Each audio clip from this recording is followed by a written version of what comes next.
नमस्कार दोस्तों बात करेंगे केजरीवाल की। केजरीवाल दोस्तों एक बहुत ही चालाक, होशियार, मक्कार और धूर्त नेता हैं। इनकी चालाकी का मुकाबला आज के समय में भारतीय राजनीति में कोई नहीं कर सकता दोस्तों। लेकिन अब इनकी सारी चालाकियाँ, धूर्तता, मक्कारी धरी रह गई है। ये अपने ही बुने हुए जाल में फंस गए हैं। ऐसे फंस गए हैं कि अब इससे निकलना इनके लिए मुश्किल हो रहा है। इससे बचने की कोशिश इन्हें और फंसा रही है दोस्तों। शराब घोटाले में, जो दिल्ली का शराब घोटाला है, उसमें जांच के लिए, इनसे पूछताछ के लिए ईडी ने इनको 5 बार सम्मन दिए, लेकिन दोस्तों ये नहीं गए।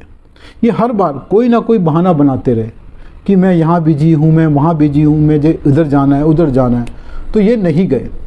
लेकिन दोस्तों इन 5 सम्मन्स के बाद जब ईडी अब कोर्ट में पहुंच गई है, कोर्ट में ईडी पहुंच गई है ये कहने कि जनाब ये नहीं आ रहा है, हमने इसको 5 बार सम्मन दे दिए हैं पूछताछ करने के लिए।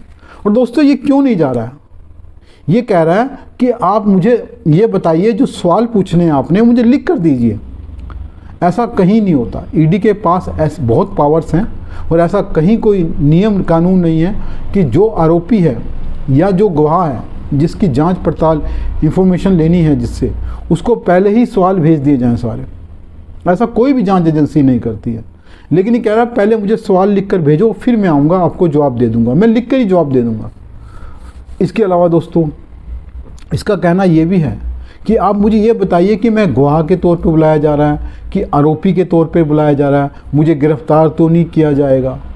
मतलब ये ईडी के सामने जाने से पहले सब कुछ जान लेना चाहता है दोस्तों। ईडी के पास बहुत पावर्स हैं, क्योंकि देश में जो चोरी होती है सरकारी धन की, जो गरीब जनता का पैसा है, कोई नेता, कोई उद्योगपति, कोई व्यापारी लूट कर ना ले पाए, उसको लूटने से बचाने के लिए जनता के पैसे को ये कानून बनाया गया है। और ये कानून बहुत सही है। इस कानून से बचने के तरीके केजरीवाल ढूंढ रहे हैं, लेकिन बचा नहीं जा सकता। अगर उन्होंने सच में चोरी की है, घोटाला किया है, तो दोस्तों ये बच नहीं पाएंगे। लेकिन ये बचने की कोशिश कर रहे हैं। जो आदमी कहता था कि जांच कराओ, इसकी जांच कराओ, उसकी जांच कराओ, उसने घोटाला किया, आज वो खुद ही जांच से भाग रहा है। ये भागता फिर रहा है, ईडी से बचना चाहता है। लेकिन दोस्तों ईडी अब कोर्ट पहुंच गई है। असल में दोस्तों ये चाहता है कि ईडी इसको खींचकर, गले से पकड़कर खींचती हुई जेल में लेके जाए, अपने ऑफिस लेके जाए, जांच पड़ताल करे। ये विक्टिम कार्ड खेलना चाहता है। ये दिल्ली की जनता को, देश की जनता को ये बताना चाहता है कि मुझे मोदी परेशान कर रहे हैं, ईडी के जरिए मुझे पकड़ा जा रहा है, मैंने कुछ नहीं किया। दोस्तों ईडी को भी ये पता लग गया कि ये आदमी विक्टिम कार्ड खेलना चाहता है। ये ईडी को बदनाम करना चाहता है, ये मोदी सरकार को लपेटना चाहता है। इसलिए दोस्तों ईडी कोर्ट गई है। हालांकि ईडी को कोर्ट जाने की ज़रूरत नहीं है।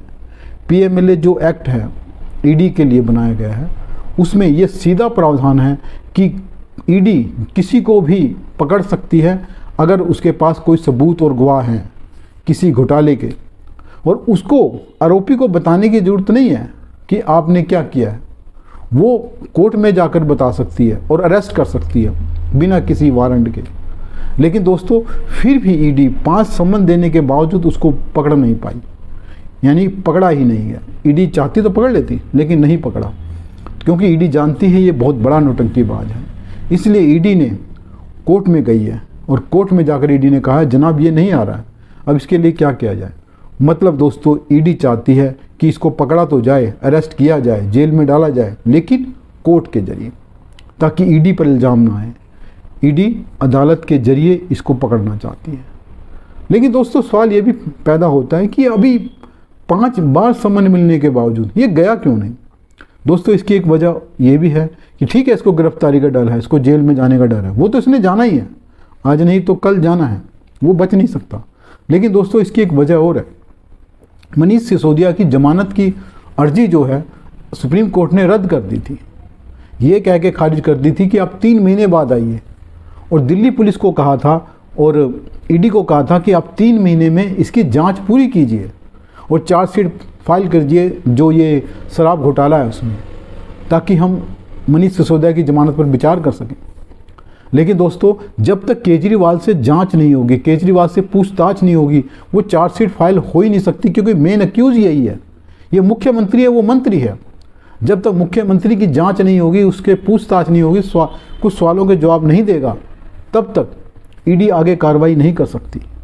दोस्तों, इस करके ईडी इसको बार बार सम्मन दे रही थी, इसलिए ये बार बार बुलाने पर भी नहीं जा रहा था। ये चाहता था कि 3 महीने बीत जाएं और मनीष सिसोदिया की जमानत हो जाए, ताकि ये पूरे देश में हल्ला मचा सके कि मनीष सिसोदिया को ज़बरदस्ती पकड़ा गया था, वो तो निर्दोष है, उसको अदालत ने छोड़ दिया।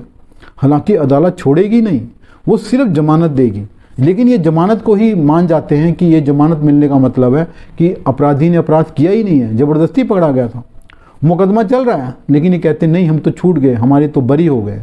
तो दोस्तों, वो हो नहीं पाया। अदालत, हालांकि 3 महीने बीत गए हैं, 4 महीने होने वाले हैं, लेकिन अभी तक मनीष सिसोदिया को जमानत नहीं दी गई है। और ये कोर्ट में जाने का मतलब ये भी है, कोर्ट को ये बताना कि जनाब हम तो आगे इस केस में बढ़ना चाहते हैं, हम इंक्वायरी करना चाहते हैं, चार्जशीट फाइल करना चाहते हैं, लेकिन केजरीवाल की वजह से ऐसा नहीं हो पा रहा है। और केजरीवाल दोस्तों फंस गए।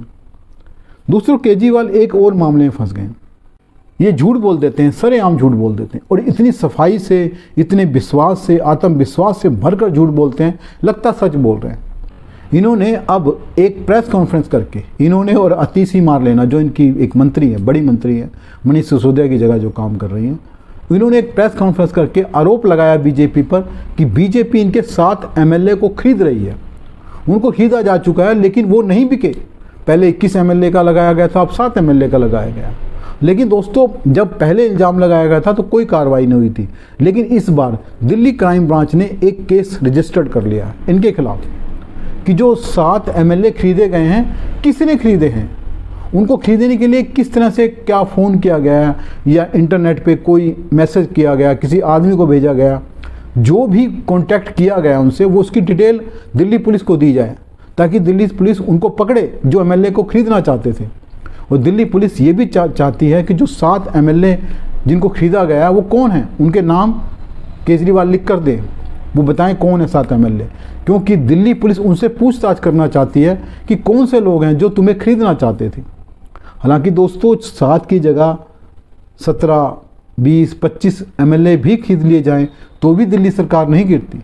इनका कहना है कि बीजेपी इनकी सरकार गिराना चाहती है, क्योंकि सरकार गिराने के लिए कम से कम 35 से 40 एमएलओ का टूटना जरूरी है दिल्ली से। उनके तो 62 एमएलए हैं, और 62 एमएलए का मतलब है कि 40 एमएलए टूटेंगे तभी नई सरकार बन सकती है दूसरी। 7 एमएलओ का कुछ भी नहीं कर सकती तो कोई पार्टी, बीजेपी का कोई मतलब नहीं है 7 एमएलए का। जो कह रहे 25-25 करोड़ में इनको खरीदा गया, 5 रुपये में खरीदने का भी फ़ायदा नहीं है, क्योंकि ये किसी काम के नहीं है जब तक कि 40 एमएलए ना बिकें।